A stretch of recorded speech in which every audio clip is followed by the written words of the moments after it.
Buenas noches, profesor. En la noche de hoy voy a hablar sobre el test de cubos de Corsi, que en sus iniciales en inglés sería CBTT, ¿no? En sus abreviaturas. Prosigo comentando de que este test es una de las pruebas neurológicas más importantes: la memoria visoespacial, la atención y finalmente la memoria de trabajo. Al final, esta prueba destaca porque tiene la capacidad para evaluar funciones cognitivas sin la necesidad de lenguaje, lo cual la hace muy útil para niños, para adultos mayores y para personas que tienen dificultades para expresarse, para comunicarse. En esta presentación veremos fundamentos teóricos, la estructura, las etapas de aplicación, el análisis cuantitativo y el análisis cualitativo, evidencia latinoamericana, evaluación de casos, casos clínicos, comparaciones con otras pruebas y conclusiones. Eso, profe. Vayamos con los fundamentos teóricos. Este test de cubos de Corsi, abreviando como dije previamente CBTT, fue creado por el autor Philip Corsi en 1972. Y fue durante una investigación a la memoria a corto plazo en personas que tenían lesiones cerebrales. Entonces, desde la perspectiva neuropsicológica, esta prueba se fundamenta en el funcionamiento del lóbulo parietal, y es la que participa en la presentación espacial, y de la corteza prefrontal dorsolateral, involucrada en la memoria de trabajo y la manipulación mental de la información.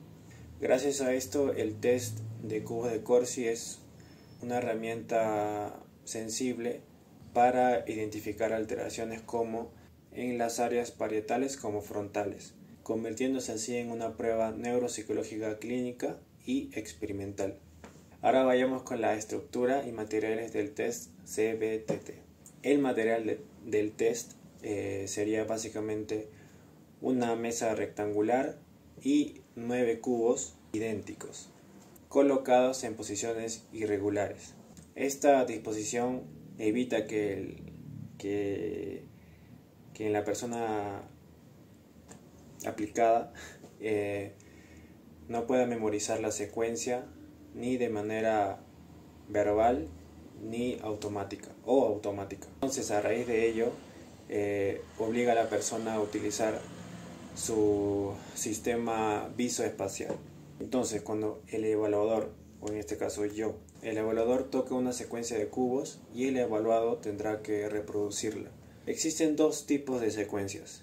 La primera es secuencia directa y la segunda es secuencia inversa. La primera secuencia se basa en que se debe repetir la secuencia exactamente como se empezó o como se presentó.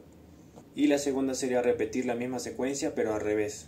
Entonces eso dificulta más la capacidad ejecutiva del evaluado. Y el puntaje principal será el SPAM, que corresponde a la secuencia más larga reproducida correctamente. Ahora vayamos con las funciones neuropsicológicas que evalúa. El test de Corsi principalmente evalúa 4 funciones, y son 4. La primera sería la memoria visoespacial, la segunda sería atención visoespacial, la tercera memoria de trabajo, y finalmente serían las funciones ejecutivas. Ahora vayamos con la definición o con la primera función, que es la memoria visoespacial. La primera función se basa en retener ubicaciones y trayectorias en el espacio. La segunda se basa en mantener la atención distribuida en el plano visual. La tercera, que es la memoria de trabajo, y la tercera, que sería memoria de trabajo, se basa en la manipulación mental de información y es especialmente en el SPAM inverso. Y finalmente sería la cuarta, que son las funciones ejecutivas, y sería en el control inhibitorio, en planificación, supervisión y reorganización mental. Y es por ello que es una prueba muy útil para detectar alteraciones frontoparietales. Ahora vamos a ver la evidencia científica en Latinoamérica, ¿no? En ver su validez aquí en Latinoamérica. Bueno, en Latinoamérica se han desarrollado diversas investigaciones con como en Perú, en México, en Colombia, en Chile, en Argentina. Y los estudios indican su validez en estudiantes, en escolares, en adultos mayores y en adultos jóvenes. Y además se ha identificado que el SPAN directo evalúa la memoria espacial básica, mientras que el SPAN inverso es un marcador sensible a funciones ejecutivas, especialmente útil en TDAH, en deterioro leve y en lesiones frontales. Prosigo con las etapas del test CBTT. El test al final tiene un protocolo estructurado, que en este caso he investigado y son 8 procesos en el protocolo, ¿verdad? Entonces, les voy a mencionar. El primero sería establecer el rapport con el evaluado. El segundo, explicar la tarea clara y sencilla, entendible. La tercera, realizar una demostración corta. Y la cuarta sería aplicar formalmente la prueba, donde se le dará 2 intentos por cada secuencia. El protocolo 5 sería aumentar la dificultad gradualmente, es decir, poquito a poco, y detener o hacer una pausa cuando se cometen 2 errores consecutivos en el mismo nivel. Y la séptima sería registrar aciertos, errores y observaciones cualitativas. Y el octavo y último sería calcular el SPAN directo e inverso. Continúo con la explicación de la técnica de aplicación. Entonces, toda aplicación debe seguir un ritmo constante, aproximadamente de 1 segundo por cada cubo tocado. El evaluador no puede repetir secuencias ni hacer gestos adicionales. También solamente el evaluador solo observa y no debe tocar ningún cubo. Debe mantenerse al margen, ¿no?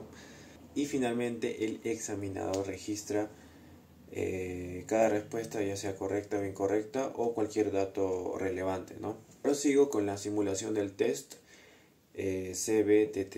Entonces, para comprender mejor cómo funciona este test, continuaré haciendo la simulación, ¿no? Que sería así. Entonces yo como evaluador repito la secuencia de 3, 7 y 2. Y claro, ahí es sencillo, ¿no? Porque el evaluador tiene que repetir el mismo orden. Luego le explico la modalidad inversa. Bueno, toco la secuencia 5, 1 y 4. Y luego le explico al evaluador que tiene que poner en el orden inverso, ¿no? Entonces su respuesta debería ser el 4, 1 y 5.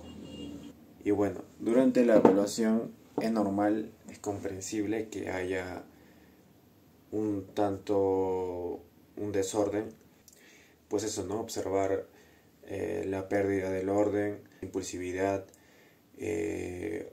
inversión impulsiva, y bueno, todos esos errores son importantes porque ayudan a interpretar el nivel cognitivo, ¿no? del evaluado. Continuamos con los casos clínicos ilustrativos. Ya. Ahora presentaré 3 casos breves de cómo se interpreta el test en situaciones reales. Caso 1 sería un niño con TDAH, que ahí ahí habrán posibles variables, ¿no? Como SPAN directo normal, SPAN inverso bajo y errores por impulsividad y dificultad para recibir indicaciones o señalizaciones. Ahora vamos con el caso 2, que sería un adulto mayor con un deterioro leve en su aspecto cognitivo. SPAN directo abajo sería una señalización más lenta, habiendo una posible adaptación debido al evaluado. Y por último, hubiera confusiones espaciales y pérdida de orden. El último caso, que sería el caso 3, sería un paciente con un daño frontal, que se aplicaría el SPAN directo dentro del promedio y SPAN inverso significativamente bajo. Y finalmente tendría problemas para reorganizar la secuencia en el sentido contrario. Eso, profe. Estos ejemplos que he planteado muestran cómo el análisis cuantitativo y cualitativo nos pueden ayudar a evidenciar en qué nivel cognitivo se encuentra el evaluado, ¿no? O la persona. Ahora nos vamos a focalizar en otros test. Vamos a hacer comparaciones de otras pruebas visoespaciales. Bueno, el CBTT se diferencia de otras pruebas, ¿no? Como por ejemplo, bueno, voy a hablar de pruebas similares. Entonces, la primera sería el test de figura de Rey de Ortiech, que evalúan la organización perceptual, la memoria visual compleja y la planificación. La segunda sería el Benton Visual Retention, que mide la memoria visual de reconocimiento. La última sería el Trial Making Test, que evalúa la atención visomotora y la flexibilidad cognitiva. Entonces, haciendo o viendo las similitudes, podemos decir que Corsi es único, ¿no? Es diferencial, ya que evalúa secuencias dinámicas espaciales, es decir, rutas internas que deben ser retenidas y manipuladas. Bueno, a continuación veremos las diferencias del análisis cuantitativo y cualitativo, que como ya mencioné son dos, y vamos primero con el cuantitativo. Entonces lo he dividido en 4, que sería span directo, span inverso, total de aciertos y total de errores. En el análisis cualitativo lo he dividido en 5, que sería estrategias utilizadas, impulsividad o inseguridad, pérdida del orden, verbalización espontánea o improvisada, y finalmente dudas, distracción o ansiedad. Haciendo estos dos análisis juntos, podemos hacer un análisis más íntegro, ¿no? Más completo. Y bueno, profesor, la conclusión final a raíz de todo lo que hemos visto sería: el test de cubos de Corsi es una herramienta clave para la evaluación neuropsicológica moderna, ¿no? Actual, para medir la memoria visoespacial, la memoria de trabajo de una manera sencilla, económica y altamente sensible. También podremos decir que su carácter no verbal es ideal, ¿no? Para diferentes poblaciones, ya que no es fijo, sino que es más variable, más claro, más sencillo, etc.